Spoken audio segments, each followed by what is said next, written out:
사망과 죄의 권세에 매여 흑암 가운데 있는 우리에게 부활을 통한 중생의 빛으로, 십자가를 통한 성결의 빛으로, 성령을 보내신 신유의 빛으로 우리 곁에 오신 예수님의 오심을 기억하고 우리의 영원한 구원을 위해 재림의 빛으로 다시 오실 예수님의 오심을 소망하며 기다리는 대강절 제22일째 되는 12월 21일 토요일입니다.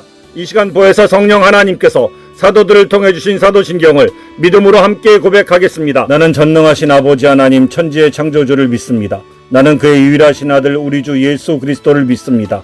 그는 성령으로 잉태되어 동정녀 마리아에게서 나시고 본디오 빌라도에게 고난을 받아 십자가에 못 박혀 죽으시고 장사된 지 사흘 만에 죽은 자 가운데서 다시 살아나셨으며 하늘에 오르시어 전능하신 아버지 하나님 우편에 앉아 계시다가 거기로부터 살아있는 자와 죽은 자를 심판하러 오십니다. 나는 성령을 믿으며 거룩한 공교회와 성도의 교제와 죄를 용서받는 것과 몸의 부활과 영생을 믿습니다. 아멘. 중생, 성결, 신유의 은혜를 주신 예수님의 오심을 기억하고 다시 오실 예수님의 오심을 소망하며 기다리는 대강절 제22일째 되는 12월 21일 토요일 함께 묵상할 하나님의 말씀은 빌립보서 4장 7절과 이사야서 26장 3절 말씀입니다. 그리하면 모든 지각에 뛰어난 하나님의 평강이 그리스도 예수 안에서 너희 마음과 생각을 지키시리라.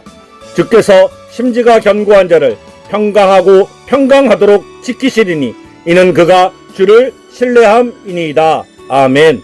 오늘 우리가 빌립보서 4장 7절과 이사야서 26장 3절 말씀을 중심으로 묵상할 제목은 하나님의 평강과 사중복음입니다. 성부 하나님께서는 죄와 사망의 권세에 매여 흑암 가운데 있는 우리를 마음과 뜻과 힘을 다하여 사랑하셨습니다. 그 죄와 사망의 권세로 어둠 가운데 있는 우리를 구원하시기 위하여 하나님께서는 그의 아들을 이사야서 26장 3절에서는 평강과 평강으로, 출애굽기 25장 17절에서 22절에서는 속죄소 안에 있는 언약궤 위에 덮개와 같은 존재로 우리에게 보내시겠다고 약속하셨습니다. 예수님께서는 하나님의 약속대로 평강으로 그리고 언약궤 위에 덮은 덮개와 같은 존재로 우리 가운데 오시어 중생, 성결, 신유의 은혜를 베푸시고 재림의 소망을 주셨습니다. 우리 안에 계신 보혜사 성령 하나님은 하나님 아버지의 거룩한 사랑의 약속과 중생, 성결, 신유, 재림의 은혜를 통해 그 약속을 성취하신 하나님의 은혜를 기억하게 하십니다. 첫째 중생은 그리스도 예수 안에서 얻는 평강입니다. 구약의 선지자 이사야는 심지가 견고한 자를 하나님께서 평강하고 평강하도록 지키시리라 예언했습니다. 여기서 심지가 견고하다는 것은 하나님을 전적으로 신뢰하는 마음을 의미합니다.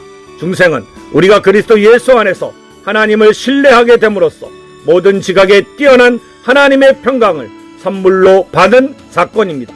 이 평강은 세상의 지혜나 이해로 얻을 수 없는 초월적인 평안이며 우리의 구원이 완전함을 증명하는 영원한 기쁨의 근원이 됩니다.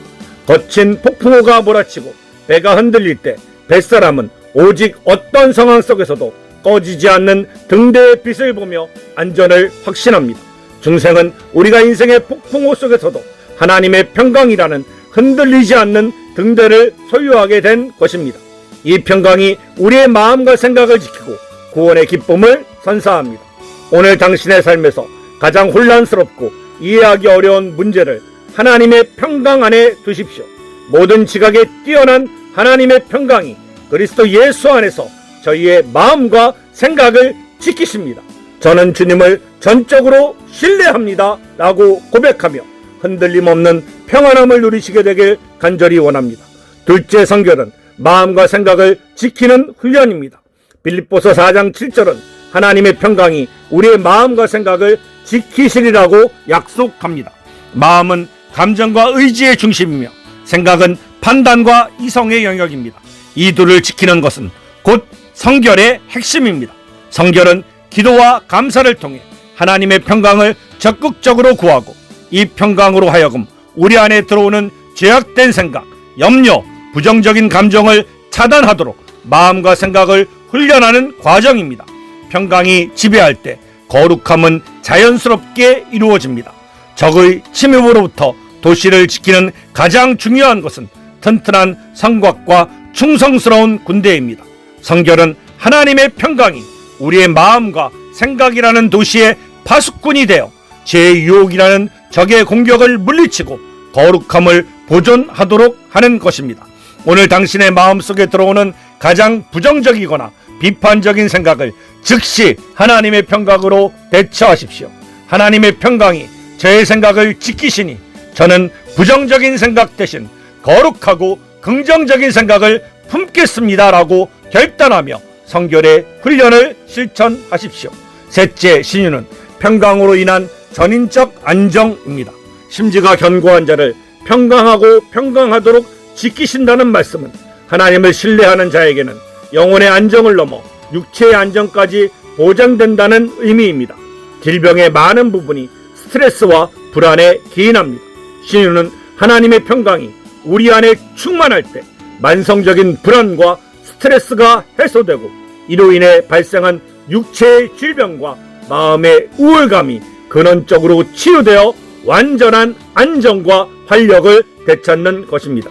불안정하게 뛰는 심장에 필요한 것은 가장 강력하고 부작용 없는 진정제입니다.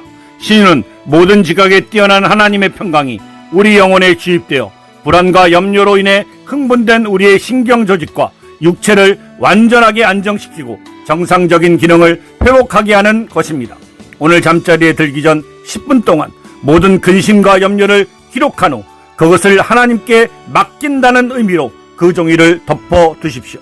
평강의 주님, 저의 모든 염려를 주님께 맡깁니다. 당신의 평강이 저의 육체와 마음을 지키시고 온전한 신유를 이루게 하소서라고 기도하며 평강 안에서 안식을 취하시게 되길 간절히 원합니다. 넷째 재림은 영원한 평강의 나라에 사는 것입니다. 예수 그리스도의 별명 중 하나는 평강의 왕이십니다. 재림은 이 평강의 왕께서 이 땅에 오셔서 영원한 평강의 나라를 세우시는 것입니다. 재림은 하나님의 평강이 더 이상 우리의 마음과 생각을 지키는 수준이 아니라 온 땅을 완전히 지배하여 전쟁과 고통이 없는 영원한 평화를 누리는 궁극적인 약속의 완성입니다. 그때 우리는 영원히 평강 가운데 거할 것입니다. 오랜 기간 적대적으로 있었던 나라들이 마침내 영원한 휴전협정을 맺고 완벽한 평화를 이룬다면 그 백성들의 기쁨은 상상할 수 없을 것입니다. 예수님의 재림은 사망, 죄, 고통의 영원한 휴전을 선포하시고 하나님의 평강이 영원히 다스리는 새로운 세계를 시작하는 순간입니다. 오늘 당신이 만나는 사람들에게 따뜻한 말 한마디나 온화한 미소를 건네며 평강을 전달하십시오. 재림하실 평강의 왕을 소망하며 이 땅에서의 하나님의 평강을 나누고 평화의 통로가 되는 거룩한 사명을 감당하십시오. 이 시간 다 같이 중생, 성결, 신유, 재림의 온전한 구속의 은혜를 주신 우리 주 예수 그리스도께서 가르쳐 주신 주기도문을 믿음으로 함께 드리겠습니다. 하늘에 계신 우리 아버지, 아버지의 이름을 거룩하게 하시며 아버지의 나라가 오게 하시며 아버지의 뜻이 하늘에서와 같이 땅에서도 이루어지게 하소서. 오늘 우리에게 일용할 양식을 주시고 우리가 우리에게 잘못한 사람을 용서하여 준 것 같이 우리의 죄를 용서하여 주시고 우리를 시험에 빠지지 않게 하시고 악에서 구하소서. 나라와 권능과 영광이 영원히 아버지의 것입니다. 아멘. 우리가 마음과 뜻과 힘을 다하여 하나님의 거룩한 사랑의 약속드린 십계명을 순종하고 지킬 것을 결심하며 함께 낭독하겠습니다. 하나님이 이 모든 말씀으로 말씀하여 이르시되 나는 너를 애굽 땅 종되었던 집에서 인도하여 낸 내 하나님 여호와니라. 제1은 너는 나 외에는 다른 신들을 내게 두지 말라. 제2는 너를 위하여 새긴 우상을 만들지 말고 그것들에게 절하지 말고 그것들을 섬기지 말라. 제3은 너는 내 하나님 여호와의 이름을 망령되게 부르지 말라. 제4는 안식일을 기억하여 거룩히 지키라. 제5는 내 부모를 공경하라. 제6은 살인하지 말라. 제7은 간음하지 말라. 제8은 도둑질하지 말라. 제9는 내 이웃에 대하여 거짓 증거하지 말라. 제10은 내 이웃의 집을 탐내지 말라. 아멘.